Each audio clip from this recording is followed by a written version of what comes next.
Hey guys, and welcome to the Working Money Channel. BRICS calls for the Middle East to ditch the US dollar. Guys, this is nothing new, but we're hearing it time and time again. And this is why I think, the Western world, the IMF, the BIS, everybody is pivoting to account for these new emerging technologies.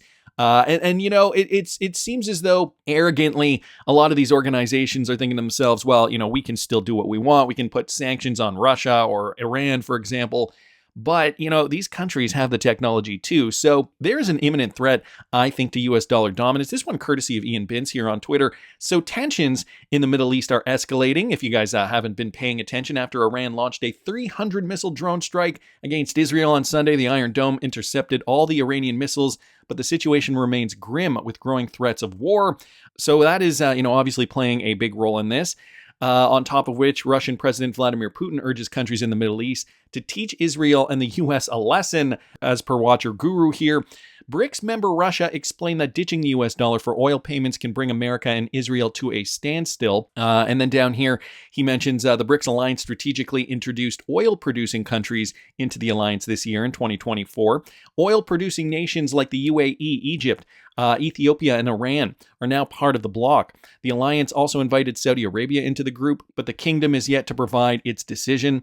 So the BRICS nations are really looking to strategically partner with certain countries, particular countries that do have valuable resources, in this case oil. BRICS aims to topple the US dollar by making oil exporting countries accept local currencies for oil and gas cross-border payments. If Saudi Arabia joins the bloc, the grouping will be stronger and can gain command of the global oil and energy sector. Putin stressed that the Middle East and its oil sector hold the power to diminish the US's dollar global dependency or supremacy. If oil producers in the Middle East stop using the US dollar, it will be the end of the dollar, he said. So now it's looking as though they're taking an active measure to remove the US dollar as the dominant currency. In the past, I feel like they were taking a softer approach, just saying, oh, well, we're using new DLT technology. This has nothing to do with supplanting or subverting the US dollar as the dominant currency. But, now that we do have the technology, it just so happens that we can use our local currencies for trade. That's kind of sneaky, but not really. I feel like, we already kind of knew what they were up to. Anyway, wanted to thank Ian for that. Another one here from Ian Binns. 3 new countries have now expressed interest to join the BRICS nations as well. In this case, it is a couple of African countries here, Zimbabwe, Cameroon, and Pakistan as well. So since the beginning of 2024, 3 new countries have officially expressed their interest in joining the BRICS group. Don't know if these guys have the same kind of resources that, the BRICS organization wants for members joining. But, here are the details. They're all economically weak. All 3 developing countries are economically weak and looking to join the BRICS to uplift their respective economies. However, the 3 nations have nothing new to bring to the table that BRICS can benefit and exploit against the U.S. They will be solely dependent on the alliance for their upliftment without giving anything in return. Therefore, the chances of them being introduced into the bloc this year remains relatively low. The alliance has mostly invited oil-rich countries to the bloc last year as they can use their energy sector to challenge the U.S. And so I just talked a little bit about that, just touched a little bit on that with regards to the U.S. dollar dominance, obviously. But it is interesting. I'm sure there would be some resources in these countries that the BRICS nations could benefit from.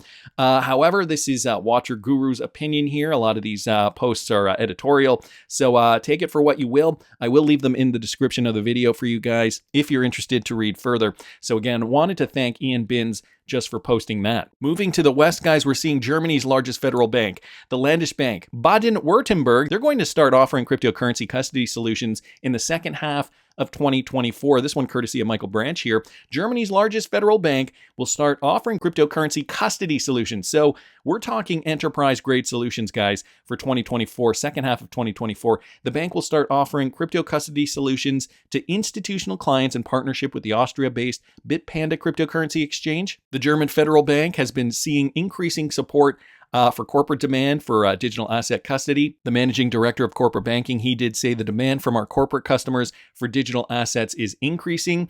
This bank will tap Bitpanda's institutional custody solution for its offering. Bitpanda's custody is a crypto custody platform with decentralized finance or DeFi capabilities, registered with the United Kingdom's Financial Conduct Authority, according to Bitpanda's homepage. The partnership will enable the bank to tap into Bitpanda's digital asset platform custody services and relevant licenses. Gonzalo Lamas, the head of global communications at Bitpanda, told Cointelegraph. Guys, here's another quote. As part of this cooperation, LBBW leverages our investment as a service infrastructure and services, which is used to source and provide custody services for cryptocurrencies such as Bitcoin, Ethereum, and other digital assets. The collaboration aims to enhance LBBW's digital asset offerings, ensuring high security and innovative solutions for corporate clients. So now Germany is looking to, advance their, crypto custody solutions for institutional grade clients. They clearly see cryptocurrency is going to be a new emerging asset class, and they want to be on board with that. Considering this is the largest federal bank, it makes sense that, they're making changes now to make sure they do have on and off ramps available for these institutional clients and somewhere that they can hold their cryptocurrency as the market starts heating up. So, we're not feeling it now. The crypto market, well, a bit of doom and gloom out there. But guys, this is just the beginning. If you didn't catch yesterday's video, I did talk a little bit about the halving. The halving is coming up very, very soon. And I will link that video up here in the top right-hand corner if you guys want to take a peek. I get into some of the fundamentals there, some other cryptocurrencies to look at as well. So it's not just Bitcoin. I know some people in the comments section, they give me flack. Why do you talk about Bitcoin for 10 minutes before you start the video? Guys, Bitcoin is the heartbeat of the market. You have to pay attention to Bitcoin. I would be remiss if I didn't talk about Bitcoin when it comes to the entire market and cryptocurrencies like XRP, even any other altcoin really. So Bitcoin, and in yesterday's video, I did talk a little bit too about Ethereum and some points to consider there. Anyway, I'm going to keep moving along, guys, because we just got news, more recent news, that the BIS, they've just reintroduced this concept of the unified ledger. And I don't know if you guys caught this video I did about a year ago, February 2023. This is when this unified ledger was introduced, and we were speculating at that time. I'm going to play you guys a clip of this video just to refresh your memory. Listen to this. But I mean, this is pretty ridiculous. I mean, the fact that he thinks that crypto is going away and that it will not be a form of transactional currency, a unified programmable ledger would unleash an explosion of innovation in payments and money comparable to the arrival of the smartphone, according to the BIS's general manager, Augustin Carstens. What kind of diluted world is he living in? Let me just go over this one more time. The BIS and central banks around the world are working on a host of innovations, including CBDCs and tokenization of different assets, including tokenized deposits. But Carstens said in a speech at the Monetary Authority of Singapore, to fully realize the transformative potential of these new financial technologies, we need some way to bring them all together. And that's when he was discussing this concept of a unified ledger. So, I mean, obviously the XRP ledger would do just fine, as per Mike Manfield. We know the BIS and Ripple already have a relationship. We know Ripple is a private company, and the public organizations don't seem to have a problem working with Ripple. They're a trusted company. They've been transparent since the beginning. So, a lot of this speculation was kind of surrounding those aspects of it. But when he was saying that cryptocurrency was essentially not going to be utilized, or that it was dead in the water, I forget the exact quote, it did seem pretty ridiculous. He gives some more description here, and just down here he was saying, it was about stablecoins. The past year's events have cast serious doubts on the ability of stablecoins to function as money. Stablecoins must import their credibility from sovereign fiat currencies. They do not benefit from the regulatory requirements and protections applying to bank deposits. They do not settle in central bank money or enjoy lender of last resort support. Accordingly, they cannot guarantee the singleness of money. That was his comment there. And, I got to say, so I'm going to cut it there. Edward Snowden actually did make some funny comments about Augustin Carstens right after in this video clip. So I will link this video in the top right-hand corner up here if you guys want to watch the rest of it. But just wanted to kind of touch on what Augustin Carstens was saying here, pretty much slagging stablecoins. Clearly now in 2024, I mean, this is just over a year later, things have changed quite a bit. The Bank for International Settlements did just put out this article in the Finternet. Unified ledgers would not only improve existing financial transactions, but also make entirely new financial products and transactions possible and empower individuals and businesses. So I guess first maybe I should talk about this point of stablecoins. Stablecoin regulation and regulatory clarity around the world is now becoming number one top priority for a lot of these for a lot of governments around the world. They want to make sure that stablecoins are regulated to the hilt. Okay, they don't want any loopholes. They don't want any other available options. And I think a year ago, Augustin Carstens probably misspoke a little bit, maybe kind of got ahead of himself, maybe kind of revealed the powers that be's hand, maybe a little too soon. We know the powers that be don't like stablecoins, but stablecoins exist, so they have to regulate the crap out of them at this point in order to prevent us from using them in the way we want to use them. So I think that, the concept of, the stablecoin and the whole ideology, I guess, around stablecoins is changing, and they're changing their tune too. Now, they also talked about unified ledgers and how, the unified ledger is going to be the thing that, really kind of tamps out the stablecoin nonsense. Here they put out this new article, guys, Finternet. So talking about e-banking, digital wallets, financial applications, and non-financial applications, of course, we're going to have central banks and commercial banks, asset management companies, private or public companies, real estate registrars, and everything, guys, is going to be on a shared ledger, on and off ramps. Here you guys can see tokenized equities, tokenized deposits. Everything's going to be tokenized. They still talk about this unified ledger, the unified ledger protocol. But look at that. It looks like it's stacked, layered, okay? 3 layers just from, even just taking a look at this image here. But that's not it, okay? This one courtesy of Subjective Views in a recent BIS paper, Finternet, the Financial System for the Future by Augustin Carstens and Nadine Neelkhani. They state that the new monetary system that is evolving on DLT technology could possibly use multi-ledger, a multi-ledger approach. So the future, guys, is interoperable. So a year later, now they're saying that this unified ledger does not mean one ledger to rule them all, a single ledger that encompasses all financial assets and transactions in an economy. Depending on the needs of each jurisdiction, multiple ledgers could exist, or coexist rather. Application programming interfaces, or APIs, could connect these ledgers to each other and other parts of the financial system that exist without the Finternet. The functions of individual ledgers could evolve over time, and ledgers might even merge as overlaps in scope expanded.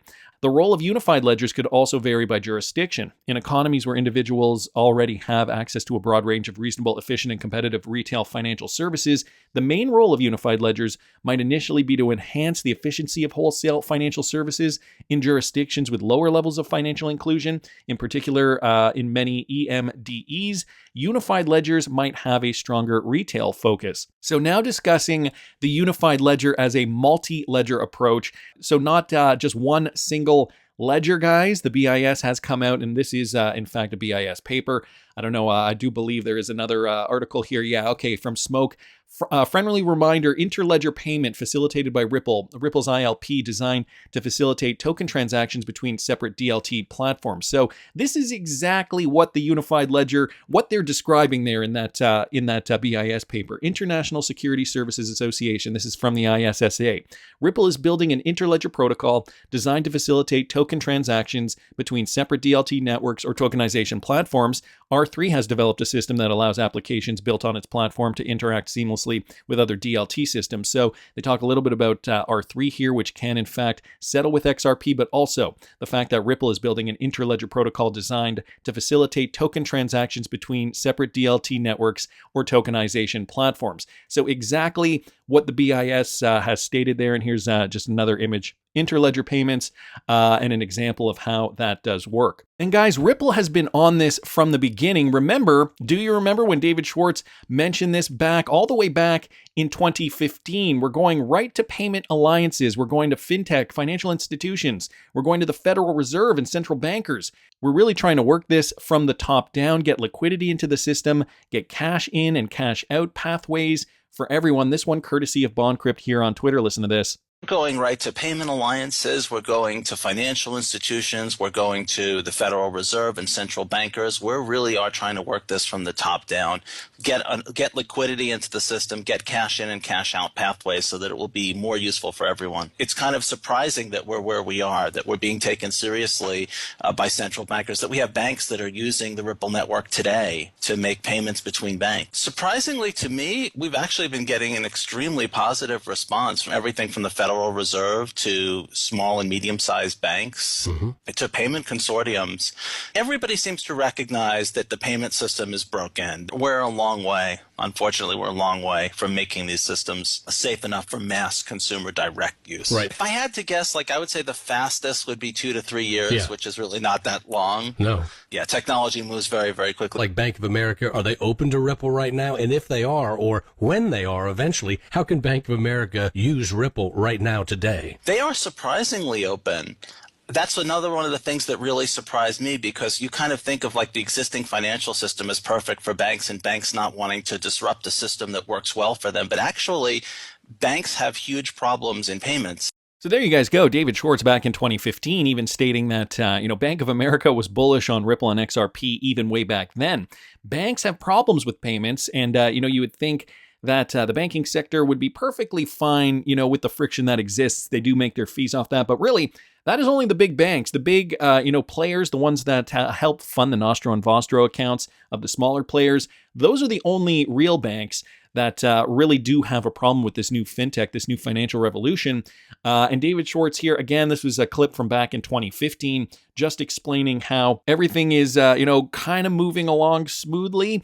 Of course, we've seen a lot of hiccups since 2015, and of course, cryptocurrency, or at least the utilization of real cryptos, real world utility of cryptos, I guess I should say, has been, shunted off path a little bit. Nevertheless, guys, we are moving in the right direction. Ripple is still working with these big players and has been maintaining focus over the years. So some great insight here from BondCrypt. Wanted to thank him for posting that. Let's get back to this BIS model, okay? From Utility FTW here on Twitter, the Unified Ledger looking to take a multiple approach. This new BIS doc seems to be following Model 1 in the multi-CBDC research project. Model 3 was the one which evolved into mBridge. So he's retweeting out a tweet of his. This is very interesting. I believe the BIS is pivoting from a unified ledger and is guiding towards unified ledgers. So now, as I think it was over here, Subjective Views mentioned them, one ledger to rule them all. That does not mean what a unified ledger is. However, it sounds as though they are pivoting, they're changing their strategy as per Utility FTW.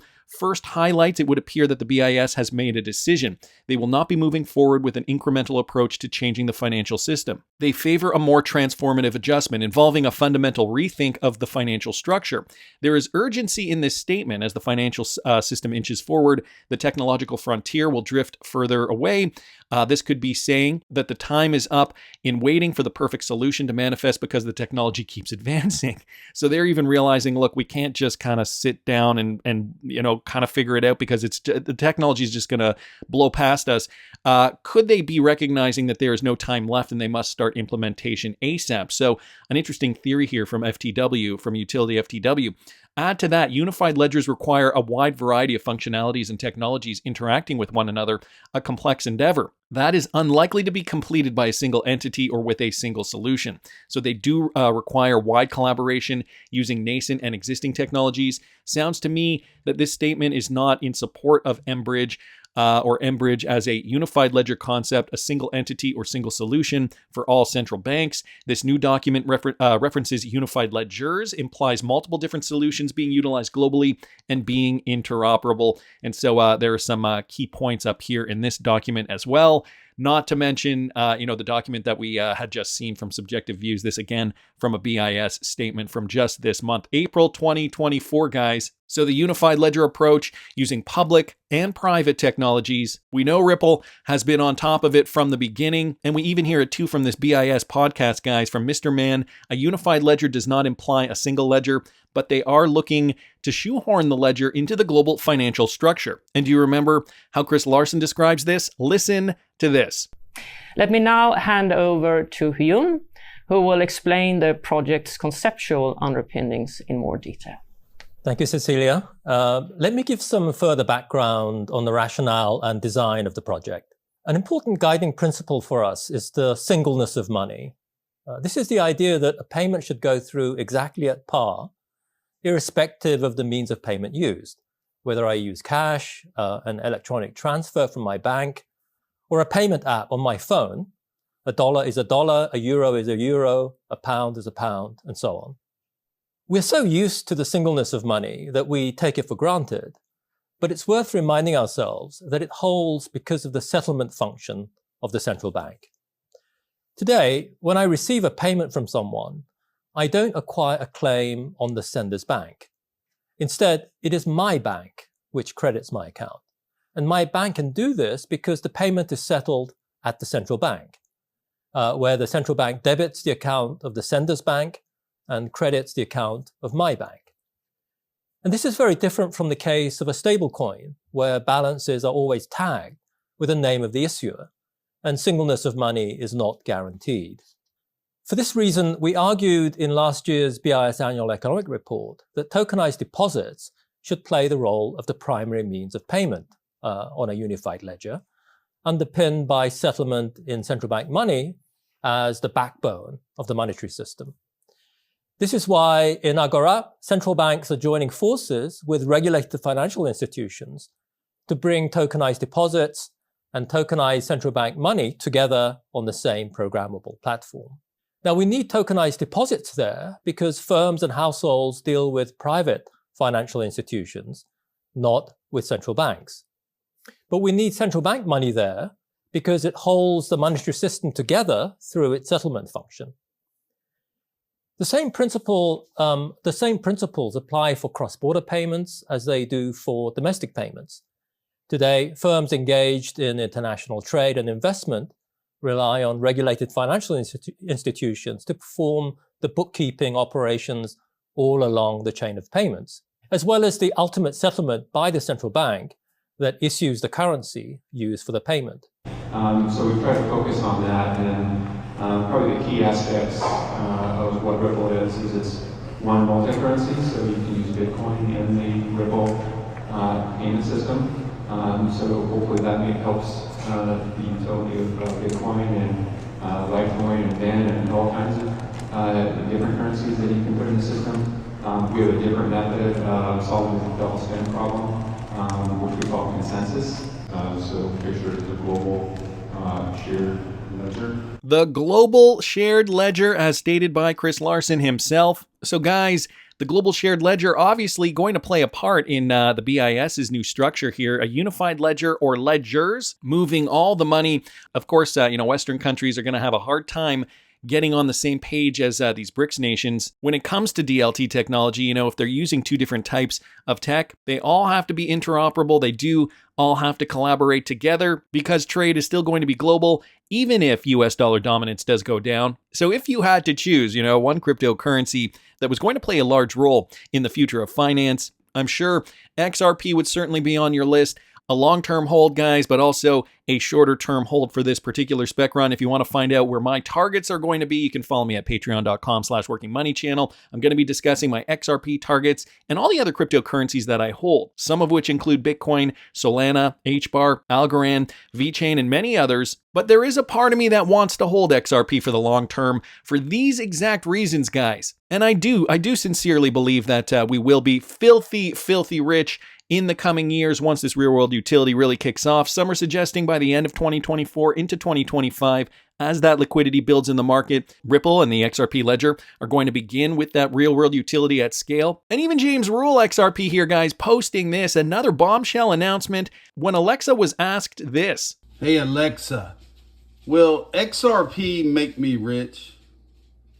From thepackaginginsider.com. Investing $100 in Ripple's XRP could make you a millionaire if you hold on to your XRP holdings for the long term and its value crosses $10,000. So it looks as though even Alexa believes XRP will make us filthy rich. That's just my opinion, and right now it is still at a steal of a deal, under 50 cents as of the time of this recording. My bags are packed. Are yours? Please subscribe to the channel if you haven't already. Like the video if you like the content I'm providing. I always love hearing your comments. See you in the next one, guys.